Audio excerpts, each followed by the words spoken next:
Glory to Jesus Christ. Thank you for joining us. The aim of this class is to gain the art of spiritual life through the teaching of Holy Bishop Ignatius Brianchaninov.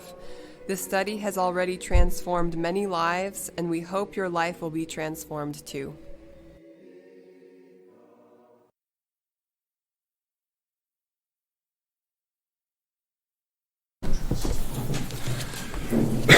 So welcome back. I would like especially to welcome those who are first time here. And I heard this, that is your work, that you brought these new faces here. No. No, you, No, okay. they're just friends. Rumors? Yeah, But I barely even know them, actually. All right then. So probably we are going to have a very hard time after this class. But welcome, and so we are going to continue on chapter on purity, and we are on page 211, the last two paragraphs. Actually, now there will be like a little bit longer part, some kind of story, but it is very interesting. So listen carefully. All right, please. Okay. Before he achieved Christian perfection, St. Piman the Great tried to find instruction and guidance from contemporary elders. He turned to his certain Abba Joseph, a Hesychast in Panthos, for advice. Piman once asked the elder, "How should I act when carnal desires begin to bother me? Should I fight them off, or should I let them enter?" The elder answered, "Let them enter, and then begin to fight them." Having received such an answer, Piman returned to Skete, where he was leading a life of hesychasm. After this, a certain monk came to Skete from the Thebaid. He told the brothers that when he asked, Abba Joseph told him not to allow the carnal thoughts in, but to cut them off immediately. When St. Piman heard that Abba Joseph gave the monk such advice, he returned to him and said, "Abba, I hid not a single thought from you, but you said one thing to me, and the complete opposite to the monk from Thebaid." The elder answered him, "Don't you know that I love you?" "Yes, I do." The elder continued, "Was it not you who told me that I should tell you the same things that I would tell myself? When carnal thoughts begin to attack you, and you let them in, only then beginning to fight them off, you will later become a more experienced fighter. I said this to you because it is what I would have said to myself. When carnal thoughts begin to attack beginners, then it is dangerous for them to let them in. They must immediately cut them off." When St. Piman himself became a guide for other monks, he similarly forbade certain monks to allow carnal thoughts to enter their mind, since they would inevitably allow themselves to enjoy the impure thoughts. Only those already living the life of the angels were allowed to employ such a dangerous battle tactic. The existence of such a method of battling temptations can be explained by the superhuman spiritual heights reached by the monks of that time. It is obvious that for such an ascetic labor, one must have already reached a state of dispassion. Later, fathers forbade such methods for all monks, since it is extremely dangerous, and most likely there were several instances of unfortunate failures in this battle. St. Isaac the Syrian, for example, said the following: "Do not allow your mind to be tempted by carnal thoughts or images that have influence over you, thinking that you will not be defeated by them." Even the wisest were thus darkened and made a laughing stock. We must follow this advice. Very interesting part, isn't it? And I spent a little bit time, thinking why he put this advice, especially this first one, to this book, because, well, it seemed to me when they abandoned this advice and they were not using it even for monks, not for people from the world, why he mentioned that. And later I got explanation from one book when it was written that many times we read books from these holy saints, these teachers of spiritual life from early centuries. And they, many times, even these stories from life of desert fathers, they have this, some kind of examples of this kind of battle, which is really extreme almost. And this is why, the reason why Brianchanov is mentioning is that we have to know that this tactic, this spiritual warfare, existed in the past. But when we read about that, we should not be tempted to follow this example, even if it is offered to us through these books from life of those ancient saints. And again, why he would give him this advice to let this thought, bad thought, or this temptation almost to let in and then to fight with that? The reason is that there is a spiritual law. If you conquer temptation, if you fight and you win, it attracts some kind of grace, some kind of gift you are, or reward you are receiving. And many saints, they say that it is some kind of sweetness you experience inside of your soul, which comes out from this victory.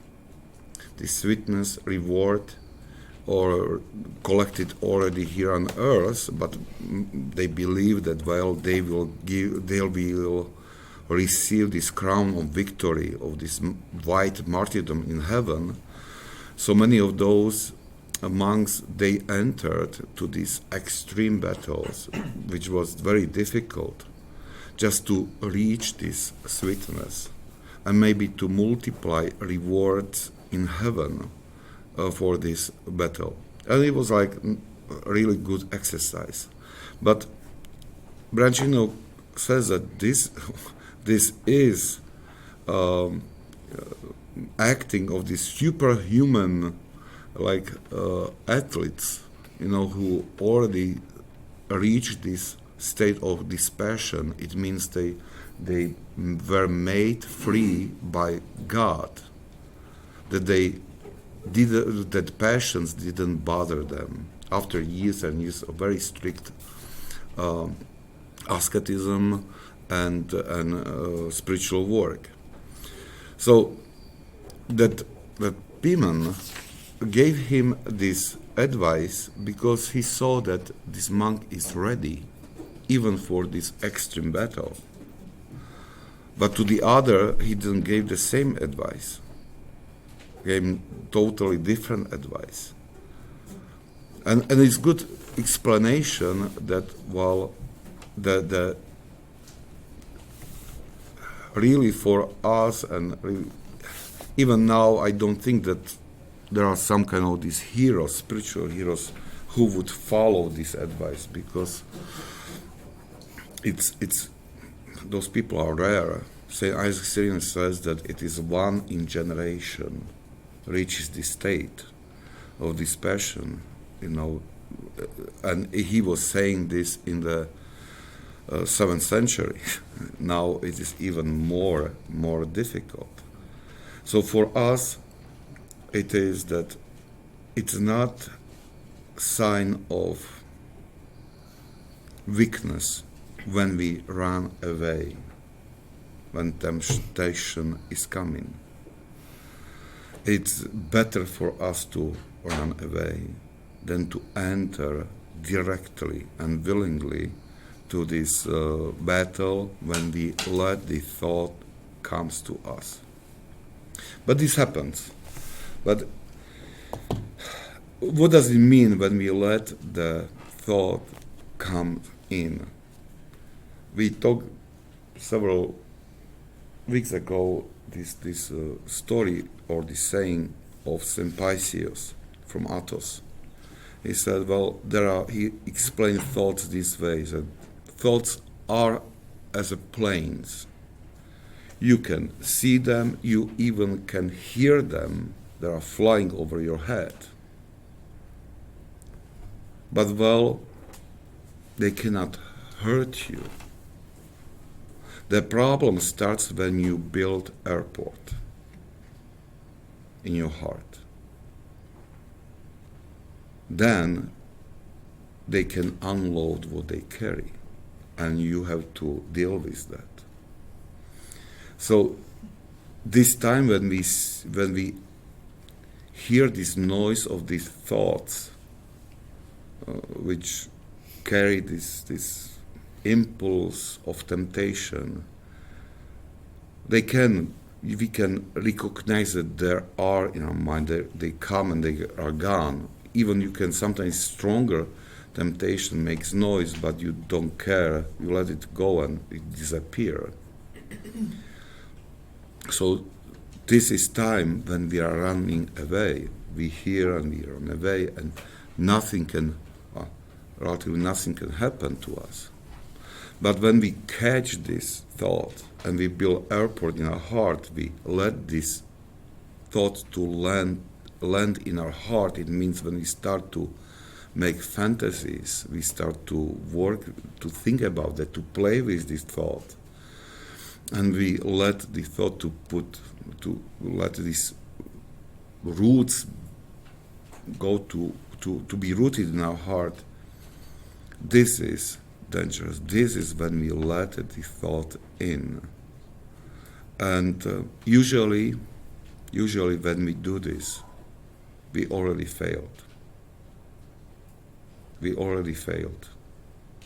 Because even if we don't let ourselves to go to practical sin outside indeed, we already agreed with that. Remember this story about this monk who was judged because he didn't steal grapes, but he was going around vineyard and he had desire for these grapes, but he was afraid of that they can catch him. So, well, in the story it was said, he will be not judged as a thief, but still he will be judged because he already had this desire. He was just too covered. He was covered that go and to take it. But in heart he already agreed with that. So this is when we let this thought go in. Does it make sense? Mm-hmm. Question or comments? You want to add something? No? Good. Let's continue. From the lives of God's saints, we see that some of them withstood terrible and continuous battles with carnal thoughts and feelings while they passed from a passionate state to one of dispassion.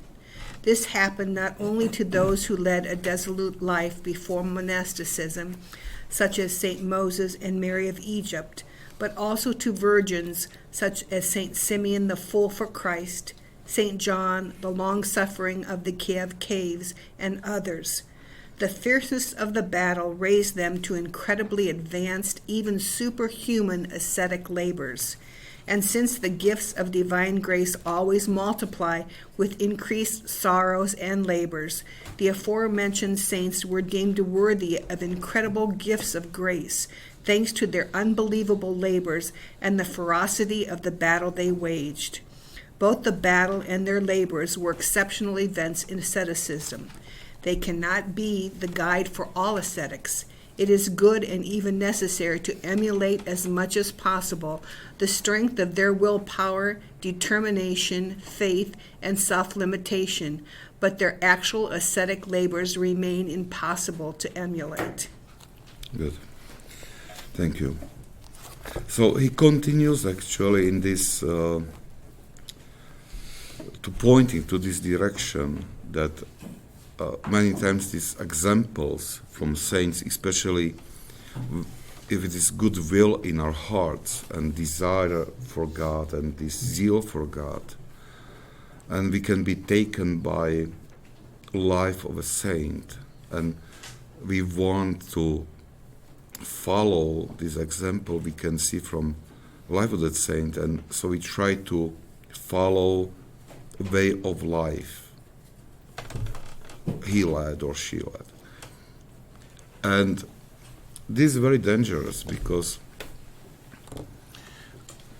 we have to realize one thing, and it is another spiritual law, that we all are unique. We cannot live life, the same life of which we see in some kind of saint. We can take examples and to adjust to our life, but our way to heaven, it's totally unique. Nobody will go in the same way as we are going to heaven. Now, when we are taken by example of these saints, okay, we have to really realize that there is a huge danger for us. Because if we are not ready, we can go and to start, for example, we can start to follow their discipline in fasting. And we try, okay, he fasted, so he ate like once per day and a little bit. So I say, I can do this. And yes, for sure. We can do it for 1 day, 2nd day, 3rd day, and then it will become impossible. We stop. We fail. And this experience of this failure causes that we abandon totally the fasting. There is some kind of resignation in our heart is present, and because of that we say, I am not going to fast because I am too weak, I am not able to do this. So we don't do even this little bit we can do. So this is very, very important. Now, but we have to realize that to have this discipline, to follow their example in measure we are able to do, and it's very good for us, because all those things multiply blessings which are come from heaven. And I'm not talking about this effect for our spiritual growth. There's impossible to make progress in our spiritual life if those tools are not present in our life. It's impossible. We will be living just in fantasy that, yes, we want to love God, that we want to be holy, we want to go to heaven. But if there are no tools or not these weapons of spiritual warfare in our lives present, so we will stay on this level of fantasy or good wish, but we will not progress. So there is some kind of we have to find this moderation, not to go to extremes, not to take it lightly. And because of that, for example, this is a very good place for our topic to discuss it with your spiritual father. Now, I am not talking with father confessor. There's a different thing. Your spiritual father, who knows you well, and he can give blessing to you to try something what is more strict if you want to try it. Usually, he will make you lighter than if you go to extra extremes. Or if it's just a little bit, he can say, well, you can do more, so he can add.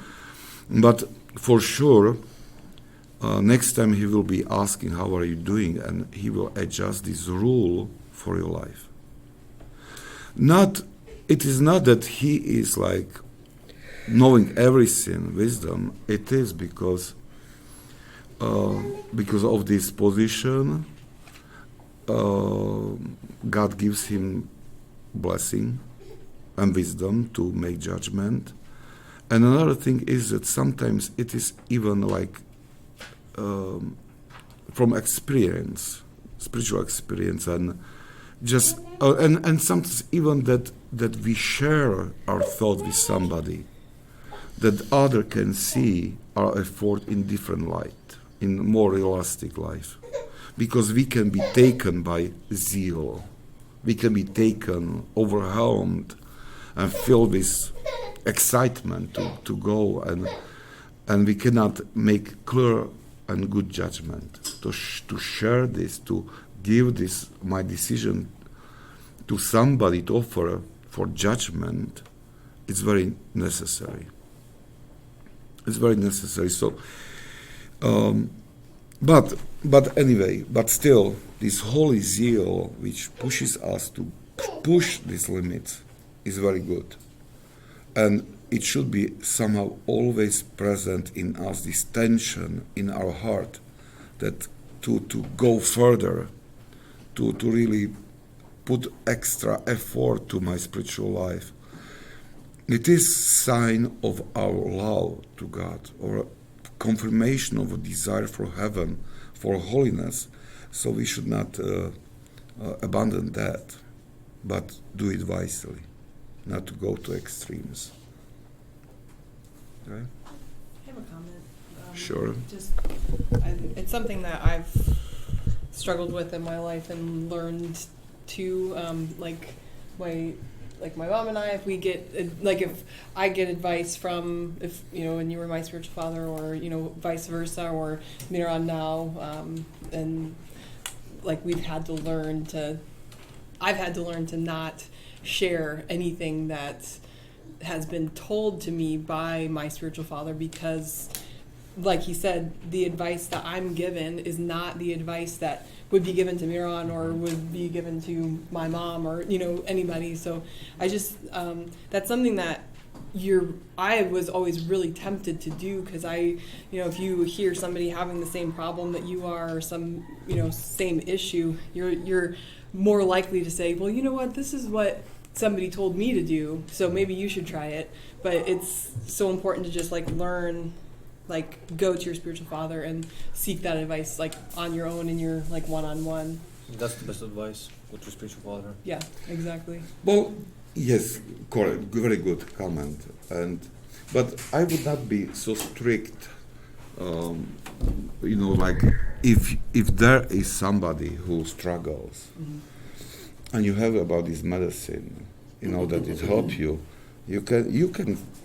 Well, in some cases you can say, look, I was doing this, mm-hmm. and it helped me, but then to add this, bring it to your spiritual father and ask if it is good for you to try that. Right. Okay. Well, now we don't. It's not good to share all those things, mm-hmm. All time with everybody, but really when our love pushes us really to help this person who is fighting, we will feel this moment, but still we need to play this safe, that to add this. Right. But you said something I have to remind that probably we were talking about that. I don't remember. It is about the sharing. You gave me the thought that I don't know how it was here or how it is here, United States, but when I was growing, in seminary and then new priest in Slovakia, there was huge push. Everybody was talking about that and trying to practice that, to share spiritual experience with others. These meetings and we were encouraged to do this as a part of evangelization. And Well, but reading these Holy Fathers, they are against this. Actually, they say, keep it for yourself. Only if there is a necessary, share this. It's totally different approach. And yes? I have something to say about that, though, because only until recently, I mean, recently meaning the past 10 years that you've been here, that, I mean, I've ever heard of having a spiritual father. The only thing we've ever had, I mean, I went to Roman Catholic grade school, okay, and we grew up, you know, in the Roman Catholic part, even though we were Byzantine Catholic, but even all the priests that we've had were never encouraged that, I never even heard of it before until you came. And I know we have a lot of people here that you've lived your whole life in a Roman Catholic church. What's your thinking about this? What's your experience? I mean, did you have a spiritual father? I can tell you something. Maybe fathers should explain what a spiritual father is, you know, because my daughter just asked me the same thing, you know. But in the Roman Rite, and I talked to, it was basically a priest that works with Father Ripperger, you know, if you've ever listened to him on YouTube. Mm-hmm. But he mentioned, he goes, the problem with the Roman, not so much the East, but the problem with the Roman is people are going to confession just to get absolution. Mm-hmm. And then they're told, well, if you really think you need spiritual advice and you want to move, you want to progress, then you need to ask your pastor for a spiritual advisor. And usually your pastor will send you to a different church. So you get spiritual advisement from someone else. So I know people that go, yeah, so I'll give you a perfect example. A couple of people I know very well that are trying to move forward in their spiritual life in the Roman Rite might be at St. Francis de Sales. Well, they might send them to St. Sebastian's for spiritual advice. Somebody from St. Sebastian's might send them to St. Francis de Sales. So the actual pastor isn't giving the spiritual advice. I was going to say the same thing. Yeah. I was going to say, in the Roman, it's totally separated. It's you can have a confessor, but you can also have a spiritual director, Right. or spiritual father. They would say a spiritual director, and they aren't necessarily the same. And in fact, one may, like he was saying, one may want you to seek out someone that doesn't know you so well, that hears your confessions all the time. Even, I mean, that would be saying that you go face to face, because most Roman Catholics don't go face to face. They go in a cubicle or with a wall between. But if you are one of those people that go face to face, they still want you to go to somebody else. I guess the thinking is to get an outside view that they're not hearing the same. It's somebody like seeing something with different eyes. That you know, I know this person. This priest is saying I know this person and I know everything about them. So I want somebody else to see them and listen to them and see if they see what I see and have them direct them. I even had one priest say, if I send this person over to this parish, they'll be more honest with them than they will be with me, because they see me 3-4 days a week. Right. You know, so I don't know, but And not knowing about a spiritual director that's poor. That would be poor communication or catechesis on the priest's part, because that's always been there. There's always been spiritual directors within the Roman Rite, and not knowing about it is only through the priest not explaining or not directing people. You should have one of those. You should be seeking out, you know, counsel from a priest, because they don't think of it like I said. They don't think of it the same. Counsel isn't confession. That's confession is confession, and counsel is counsel. Two totally different things. And if you go to the same priest, you know, lots of times, I bet you a lot of people in this room had the same experience. If you go to the same priest within 2 weeks, they'll tell you don't come back for a month or two. I've had that numerous times. You were just here. You said your confession was a week and a half ago. Don't come back for a month. Mark, you wanted something? Well, John and I were just talking over here briefly. The Western Church is kind of A mess. a mess, but a well-formed, spiritual father in the West would know that that's not how it's supposed to be. Yeah. Right. Like, you should always have your same confessor being your spiritual director, Right. because And they would want it to be somebody who knows you very well. Right. Like all the Western saints, it's all the same. They say the same stuff. Pick a priest who knows you and knows your faults, knows your habits. it's kind of almost an issue of like, It's the formation of the priest. yeah, a lot of That's the priests key. don't want to take on spiritual direction because they know they're not well-formed to take it on. And they know they're responsible for you, so they'll usually send you somewhere else. Well, I know the new right priests too, with what you were talking about. I know that a lot of the new right seminaries teach that if somebody's constantly, quote unquote, coming to confession, it's because they're scrupulous. Oh, So like, okay. yeah, you've been told, right? in confession, like, oh, your confession was a week ago. You're scrupulous. Get out of here. Yeah, like that kind of. That's so strange. It's But like- that's all the formation of the priest. It's not actually like the tradition of the West. It's it's poor. It's not poor catechesis, like I was saying, that she doesn't know, has never heard of that. That's poor catechesis from her being raised, but them not explaining that and promoting it within the church is poor catechesis that they for the received pastors. Yeah. It's a mess. going through their seminary, that they should have been told that, this is something you need to, preach to your people, that this is something you should do. Oh yeah, the priests don't know. That's But the, and I think a lot of times it's not that they don't care, it's just like you said, Yeah, they don't know. they weren't taught to do that. From my experience too, coming from You Protestant, made this discussion, you made these little ones angry. there you go.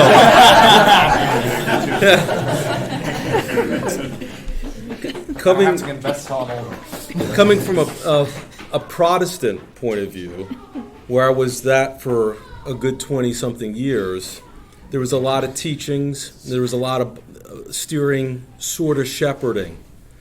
Then when we went into the Catholic Church for another 20 years, the shepherding is void. It's gone. It's all you. You go there, it's all on you, on how you spiritually grow, and you got to seek out all of it. If you don't find it, you can keep asking. Sometimes they don't know a spiritual guide, a counselor to send you to. It's basically all manual. You have to do it yourself, and that's what I found for many years. Coming here is a melding of two worlds, where I saw it in the Protestant world, where there was some of that shepherding there, but then I saw also the spiritual aspect from the Catholicism too. And this, what you're doing, is the best of both worlds, and even better than that on that end of it, because there's counseling, there's shepherding. And that's why we're all flocking here. Now all night, because thoughts, pride or whatever. What I have done to you. You ruined it. We're not trying to blow your head up, with pride, but look at the kids that are being drawn to you. Yeah. You know what I mean? I mean, they're absolutely being fed here. And Well, it's I just think amazing. I think that it's more about this. Look, who caused that? Our discussion was Brianchaninov. So I would point you to this guy and other saints who teach us. I would like to make some kind of summary, because I understand that many of these comments are coming from painful experience, and from some kind of searching something you didn't get, and you feel pain from that, for sure. So let me explain this a little bit. What is spiritual father? A spiritual father, it might be priest, monk, or even not ordained person who is spiritually matured, okay? Who went through all these battles and has experience of spiritual life and leads some kind of virtuous life. So then we have this priest who is confessor, okay? during history, it was somehow natural that pastor of the parish was that spiritual father. It was the same title, but this because, well, if I go back to Slovakia to my parishes, they would probably know, but they would not think too much about to have spiritual father because it was normal that pastor was doing this job. For example, my father was in one parish 27 years. He was pastor there for all these 27 years. And he told me that, well, sometimes he was so annoyed that he said that even like little rock on the path was like problem for him because he was so tired already. But the other hand, he said, but this gives me advantage because if somebody comes, I know many people. So he baptized my wife, my father. So let's stop it here. Okay, because this evil one, he was like giving me bad thoughts, jokes. But he knew, he led from baptism to wedding and then even started to baptize their children. So he knew not only these children from childhood, he knew what kind of influence they are getting from their family, from friends, from wider family. So it was easy for him to, like through confession, it was based usually on one per month, everybody came. So those were like little advices he was giving to try to somehow make this show the way, always little corrections. So many, they didn't realize that they are getting this spiritual direction through normal confession. And this was my experience in my 3 parishes in Slovakia, that after, you cannot do it like immediately. My experience is 8 years. Be in parish when you can start to somehow see that now that you have some kind of courage to approach somehow without us, that people don't ask for that, but you can give this advice which goes beyond the confession, what is like help for spiritual life. Now, what was broken? This worked. There are several reasons why this spiritual fatherhood of pastors was damaged. The first, with this fashion, or this mood to transfer priests, pastors. Look, if a pastor is for 5-10 years in parish, he cannot become spiritual father. It takes time.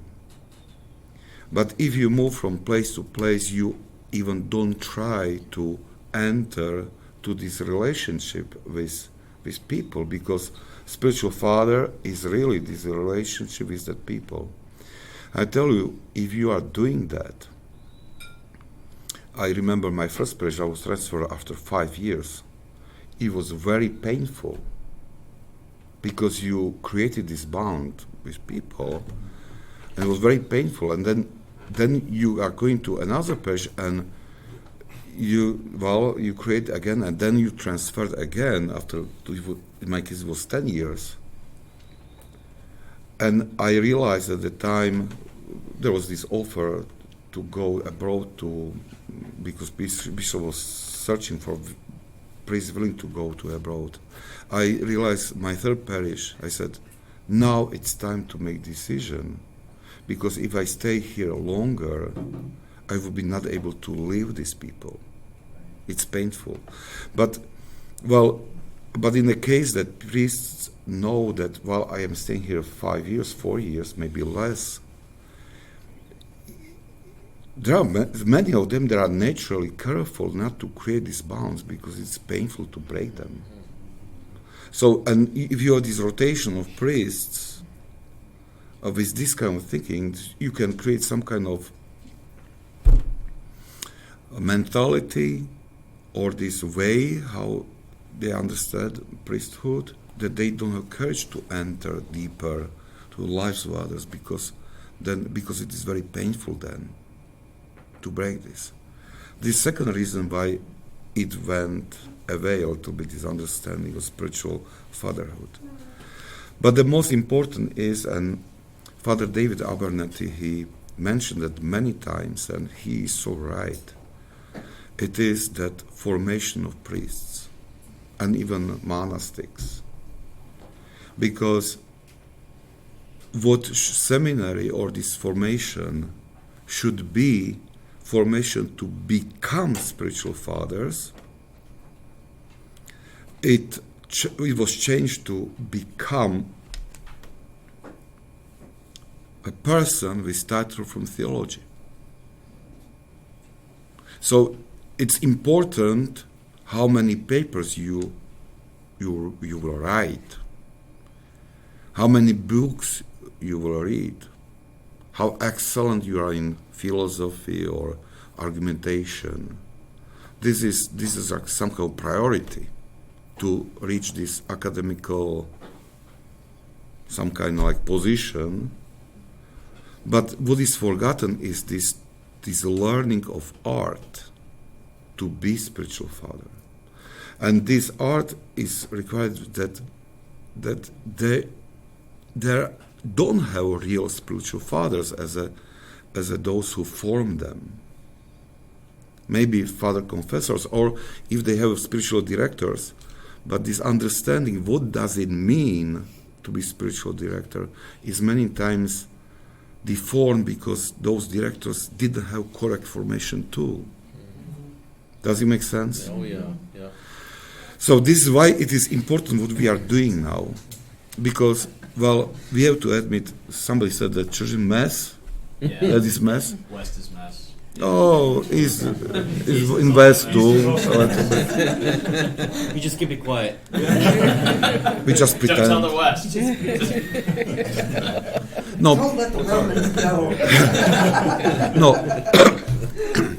Look, okay, how to, now what, we are going to criticize? Are we going to be unhappy? No. What happened in church, if we go back, we can find, and we were talking about this, I don't want to repeat whole this story, but always we go back and we see some kind of renewal in the church. It was always connected with renewal of spiritual life according to the advice of Holy Fathers. This return back to patristic, it is ascetical fathers who teach about spiritual life, about the teaching of the saints, always brought really some kind of renewal of church, because it was this fresh air, this was this challenge was given there. And there were like, even like in Greece, and Russia in the 17th century, when Deacon Ed was here, if you remember, he was talking about that. It was bad situation, a really very bad situation, and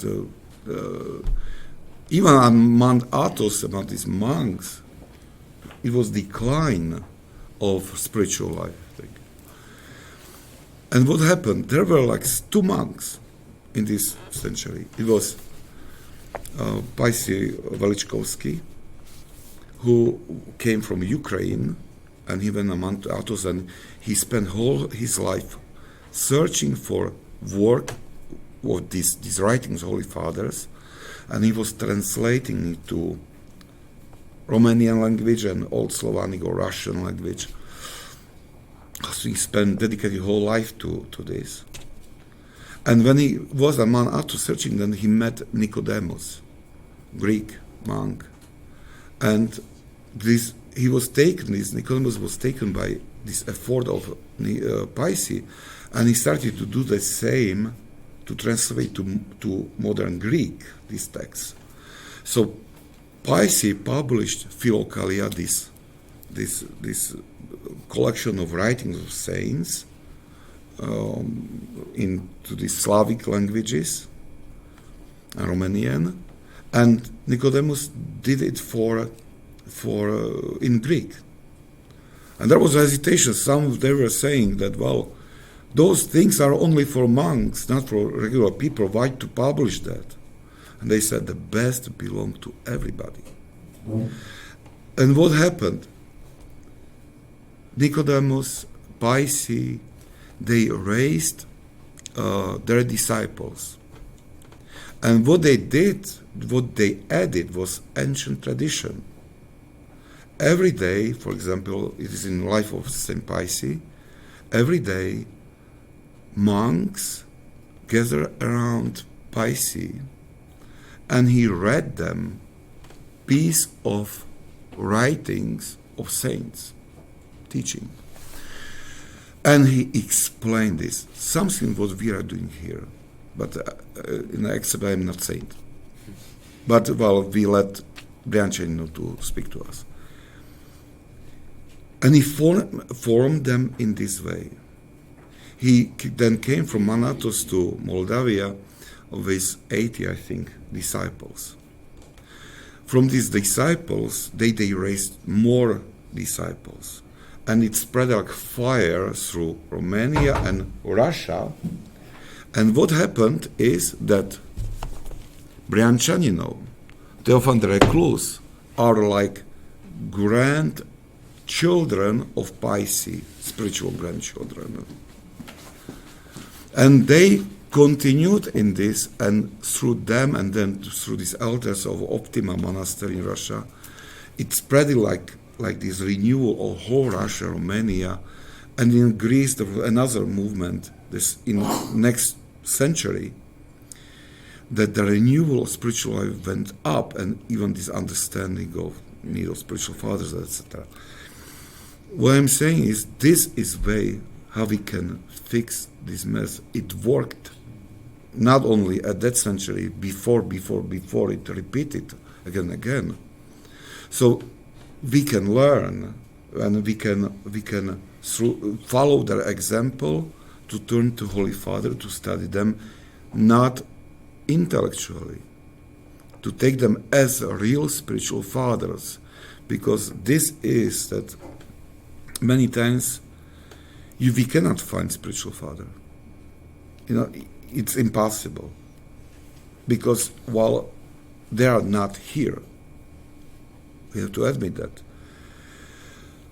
But in this case, Holy Fathers, they say, well, it might happen that you will not find.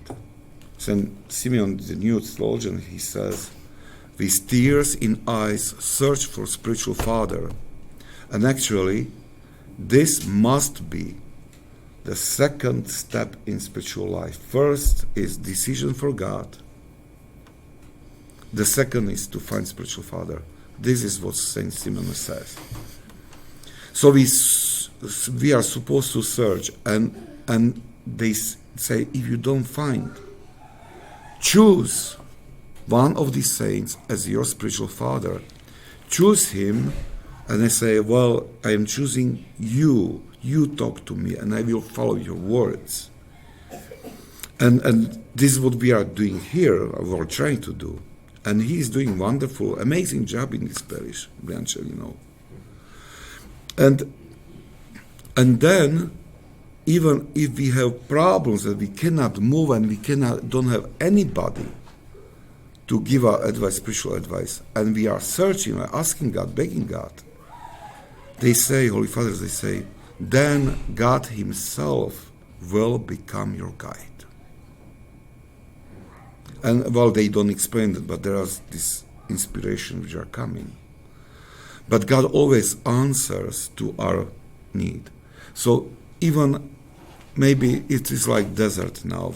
Maybe if we are searching for spiritual fathers we cannot find. But yes, we have these Holy Fathers, they can help us, but we have to have this hope that, well, if we are really searching, if we are asking God for guidance, to give us spiritual father, and we cannot find, then we don't need to worry too much, because if not through these writings, Holy Fathers, then through God intervention, we will get what we all need, this direction. And if we start to do this, we will create new generation. You who are young here, your children will become strong generation because you will lead them.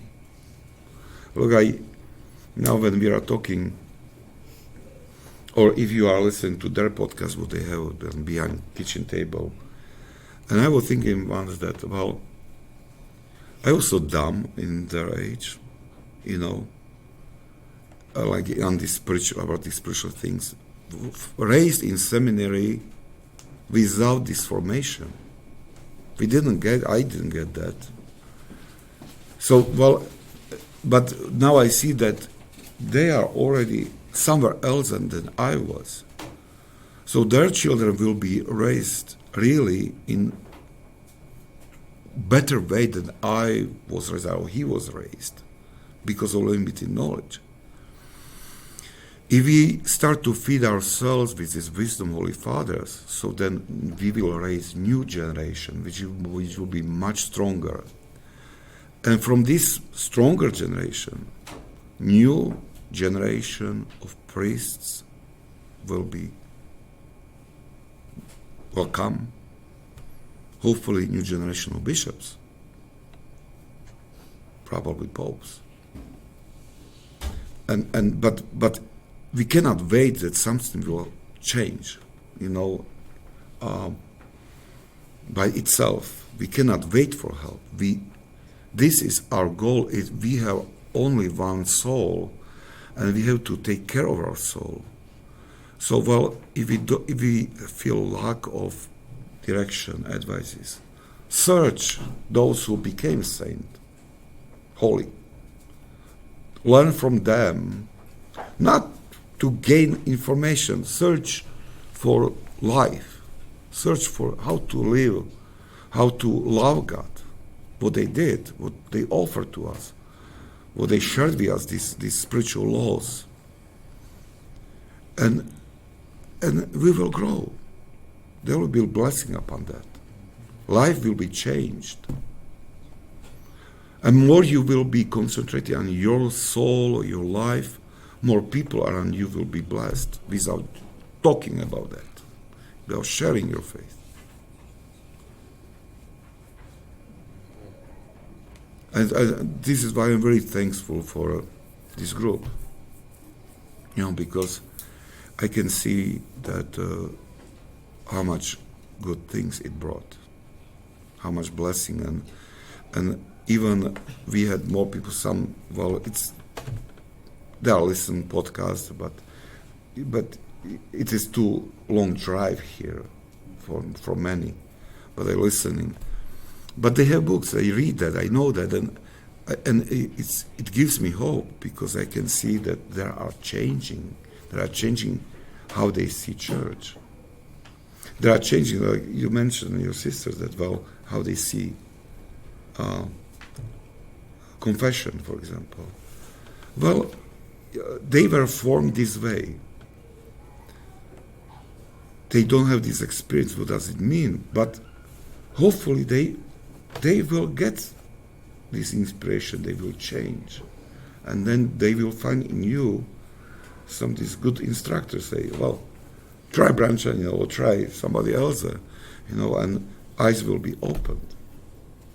We have to be patient. God wishes salvation of each of us, and He works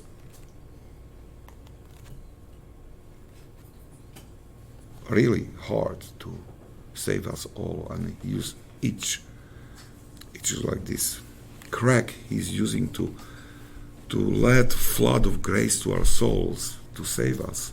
So we should not be worried. But I would like to, and this is what I see, and as a priest, a person, that I see those things and I listen. I can hear and I am upset about many things in a church because, it takes many people away. But I have a hope that through this sitting at the feet of saints and to learn from them, we can really grow. And maybe we will not see fruit of our efforts. Maybe we will die and see nothing, no renewal. But for sure the next generation will bring this fruit. Maybe it is time for us, maybe we live in this time of history of the church when we are called by God to put back all those good seeds, and let God's grace to take care of them, to give to this growth to these seeds, and to bring fruit in correct time. Sorry. No, don't be sorry. It was I wonderful. I didn't even explain this holy spiritual fathers, but I just wanted to share how I see that, and we have to be patient, but try to do our best, Okay. All right. So thank you very much. It's 1 hour. I'm sorry, it's good discussion, but let's keep it in 1 hour. Okay. I receive a blessing. We hope you enjoyed this podcast.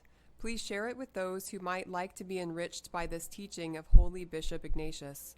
If you live in our area, we would love if you could join us for our study in person on Monday nights at 7 p.m. at St. Nicholas Byzantine Catholic Church in Barberton, Ohio. Thank you and God bless.